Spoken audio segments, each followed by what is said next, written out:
दोस्तों, ऑस्ट्रेलिया के खिलाफ रायपुर में खेले गए चौथे टी20 मुकाबले में भारतीय टीम के बल्लेबाजों के बाद गेंदबाजों ने मचाया तहलका, जहां एक बार फिर से टीम इंडिया के कप्तान सूर्य कुमार यादव ने तिलक वर्मा के साथ मिलकर आते ही आतीसी बल्लेबाजी करते हुए कंगारू गेंदबाजों का जम के काटा चालान। तो वही दोस्तों, लक्ष्य का बचाव करते हुए टीम इंडिया के स्पिन गेंदबाजों के साथ साथ तेज गेंदबाजों ने स्टंप तोड़ गेंदबाजी करते हुए कंगारू बल्लेबाजों की तोड़ी कमर और लगभग हार चुके मुकाबले में अंतिम के ओवरों में किया चमत्कार अपने गेंदबाजी से और पलटा पूरा हारा हुआ मैच। नमस्कार दोस्तों, स्वागत है आपके अपने पसंदीदा क्रिकेट चैनल क्रिक अबोबो में। दोस्तों, इस वीडियो में हम आपको हाल ही में भारत और ऑस्ट्रेलिया के बीच रायपुर के शहीद वीर नारायण सिंह स्टेडियम में खेले गए चौथे टी20 मुकाबले की पूरी हाईलाइट आपको बताने वाले हैं। लेकिन दोस्तों, वीडियो में आगे बढ़ने से पहले अगर आप भी टीम इंडिया की शानदार जीत से खुश हैं तो वीडियो को लाइक करके चैनल को सब्सक्राइब करना नहीं भूलिएगा। दोस्तों, वर्ल्ड कप 2023 के खत्म होते ही भारत और ऑस्ट्रेलिया के बीच 5 टी20 मैचों की रोमांचक सीरीज खेली जा रही है, जहां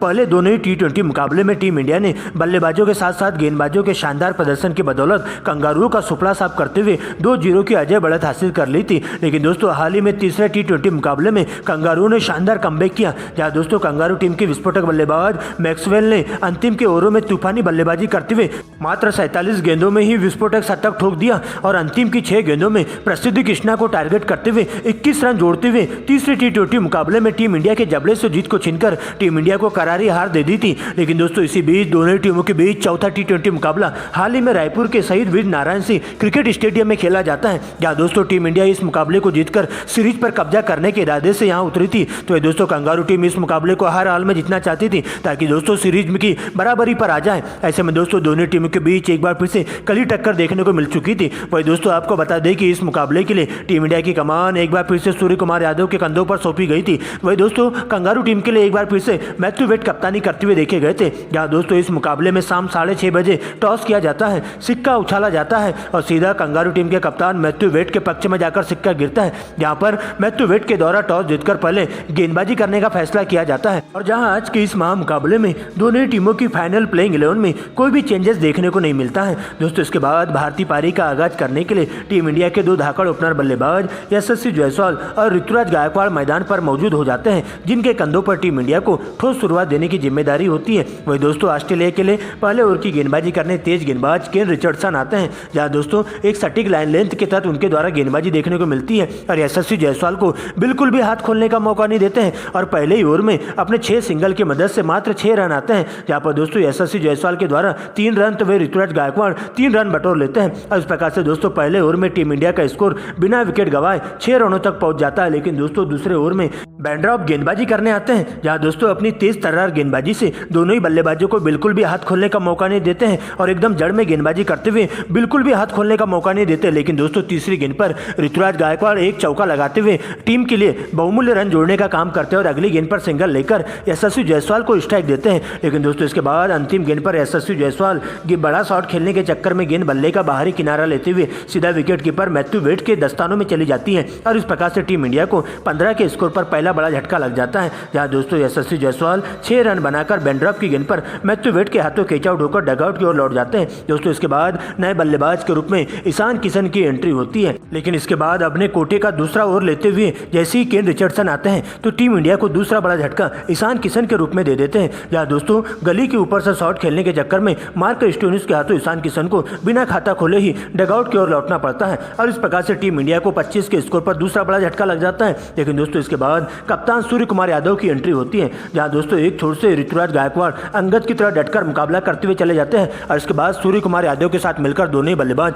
कुछ अच्छे शॉट्स लगाते हुए दिखाई देते हैं। लेकिन दोस्तों, इसी बीच अगले ओवर में ऋतुराज गायकवाड़ भी पॉइंट की दिशा में खेलते हुए सीमा रेखा के पास कैच आउट हो जाते हैं और इस प्रकार से टीम इंडिया को तीसरा बड़ा झटका गायकवाड़ के रूप में लगता है। दोस्तों, इसके बाद वर्मा जी के बेटे तिलक वर्मा की एंट्री होती है, जहां दोस्तों सूर्या के साथ मिलकर पहले तो दोनों ही बल्लेबाज काफी संभल कर फूक कर बल्लेबाजी करते हुए चले जाते हैं और पावर प्ले के दौरान ही टीम इंडिया के स्कोर को 66 रनों तक पहुंचा देते हैं। लेकिन दोस्तों, इसके बाद तेजी से रन बनाते हुए दोनों ही बल्लेबाज अपने हाथ खोलते हुए दिखाई देते हैं, जहां सूर्या के द्वारा सबसे पहले 7वें ओवर को टारगेट किया जाता है और इसी ओवर में सूर्या 2 छक्के और 2 चौकों की मदद से 20 रन बटोर लेते हैं। वही दोस्तों, 90वें ओवर में तिलक वर्मा भी बहती गंगा में हाथ धोते हुए दिखाई देते हैं और इसी ओवर में सूर्या के साथ मिलकर दोनों ही बल्लेबाज 22 रन बटोर लेते हैं और देखते देखते दोनों ही बल्लेबाज अपने अपने 50 की ओर बढ़ने लगते हैं। लेकिन 10वें ओवर में टी सांगा ओवर की अंतिम गेंद पर तिलक वर्मा को अपना शिकार बनाते हैं और उनकी 42 रनों की पारी का अंत कर देते हैं। इसके बाद दोस्तों रिंकू सिंह का एंट्री होती है, जहां रिंकू सिंह सूर्या के साथ मिलकर आगे का मोर्चा संभालते हुए दिखाई देते हैं। जहां सबसे पहले 12वें ओवर में रिंकू का बल्ला जम के गरजता है और 3 लगातार गगनचुंबी छक्के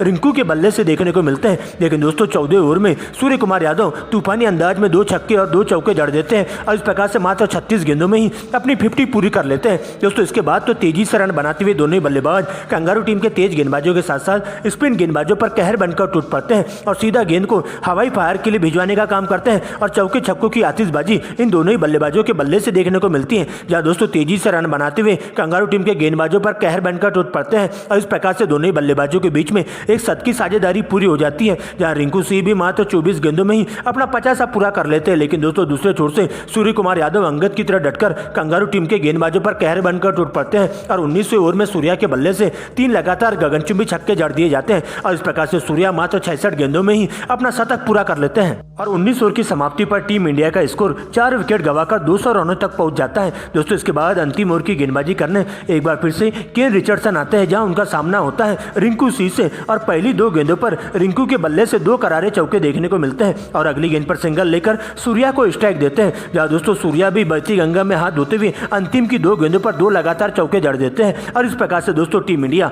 पूरे 20 ओवरों के खेल में 4 विकेट गंवाकर स्कोर बोर्ड पर 214 रन बना पाती है और कंगारू टीम को इस मुकाबले में जीत हासिल करने के लिए 215 रनों का विशाल टारगेट दे दिया जाता है। जहां सूर्य कुमार यादव 114 रन तो वही दोस्तों रिंकू सिंह 56 रनों की पारी खेलकर नाबाद लौटते हैं। दोस्तों इसके बाद बड़े स्कोर का लक्ष्य का पीछा करने कंगारू टीम के 2 विस्फोटक बल्लेबाज ट्रेविस हेड और आरोन हार्डी की क्रीज पर एंट्री होती है। जहां दोस्तों ट्रेविस हेड के सामने गेंदबाजी करने आते अर्शदीप पहले ओवर में ट्रेविस हेड का बल्ला जम के गरजता है और पहली गेंद पर करारा प्रहार करते हुए गेंद को सीधा दर्शक दीर्घा में 6 रनों के लिए भिजवा देते हैं। जबकि दोस्तों अंतिम गेंद पर एक बार फिर से फैलने की दिशा में एक जोरदार चौका जड़ देते हैं। वही दोस्तों इसके बाद दूसरे ओवर की गेंदबाजी करने तेज गेंदबाज प्रसिद्ध कृष्णा आते हैं। जहां दोस्तों उनका सामना होता है हार्डी से और पहली गेंद पर एक चौका और अगली गेंद पर सिंगल लेकर एक बार फिर से ट्रेविस हेड को स्ट्राइक पर भिजवा देते हैं। लेकिन दोस्तों ट्रेविस हेड तो अपने ही अंदाज में बल्लेबाजी करते हुए चले जाते हैं। जहां दोस्तों इसी ओवर की अंतिम की 3 गेंदों पर 3 लगातार चौके जड़ देते हैं। लेकिन दोस्तों इसके बाद तीसरे ओवर में जैसे ही रवि बिश्नोई अपनी गेंदबाजी से कमाल करने आते हैं तो पहली गेंद पर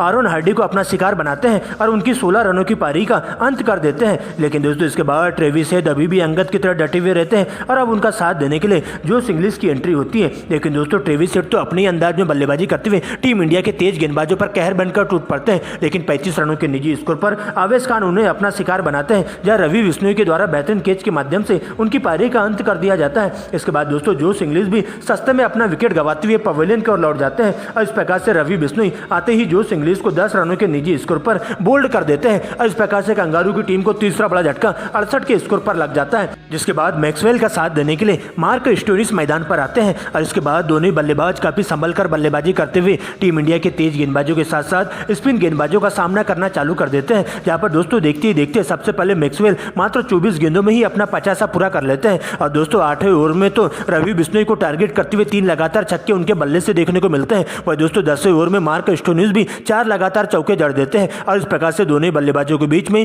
50 रनों की 68 की साझेदारी पूरी हो जाती है और इस प्रकार से कंगारू टीम का स्कोर 3 विकेट के नुकसान पर 10 ओवर में ही 90 रनों तक पहुंचा देते हैं। लेकिन दोस्तों अगले ओवर में अक्षर पटेल स्टोनिस को 17 रनों के निजी स्कोर पर चलता कर देते हैं। जिसके बाद दोस्तों नए बल्लेबाज टीम डेविड की एंट्री होती है। लेकिन दोस्तों 14वें ओवर में एक बार फिर से रवि बिश्नोई टीम डेविड को बिना खाता खोले ही सूर्या के हाथों कैच आउट करवा देते हैं और इस प्रकार से दोस्तों कंगारू टीम को 5वां बड़ा झटका लग जाता है 135 के स्कोर पर। लेकिन दोस्तों इसके बाद अभी भी अंगद की तरह डटे हुए रहते हैं मैक्सवेल और अब उनका साथ देने के लिए कप्तान मैथ्यू वेड की एंट्री होती है। दोस्तों इसके बाद तो दोनों ही बल्लेबाज अपने हाथ खोलते हुए तेजी से रन बनाना चालू कर देते हैं। जहां दोस्तों अंतिम के ओवरों में चौके छक्कों की बारिश इन दोनों ही बल्लेबाजों के बल्ले से देखने को मिलती है, जिसमें से सबसे ज्यादा तूफान तो मैक्सवेल का देखने को मिलता है। जहां पर दोस्तों 17वें ओवर में मैक्सवेल के द्वारा 17 रन कूट दिए जाते हुए दोस्तों 18वें ओवर में एक बार फिर से 3 लगातार छक्के जड़ते हुए 18 रन बटोर लेते हैं और इस प्रकार से दोस्तों टीम के स्कोर को 200 रनों के पास पहुंचा देते हैं और 18 ओवर की समाप्ति पर टीम का स्कोर 5 विकेट के नुकसान पर 190 रनों तक पहुंच जाता है। लेकिन दोस्तों 19वें ओवर में प्रसिद्ध कृष्णा घातक गेंदबाजी करते हुए देखे जाते हैं और सबसे पहले पहली ही गेंद पर मैक्सवेल को अपना शिकार बनाते हैं, जो कि दोस्तों 95 के स्कोर पर चलता बनते हैं। इसके बाद दोस्तों इसी ओवर की अंतिम गेंद पर कप्तान मैथ्यू वेड भी 22 रन बनाकर रन आउट हो जाते हैं और इस प्रकार से दोस्तों कंगारू की टीम के 7 बल्लेबाज पवेलियन की ओर लौट जाते हैं। लेकिन दोस्तों अंतिम ओवर में अर्शदीप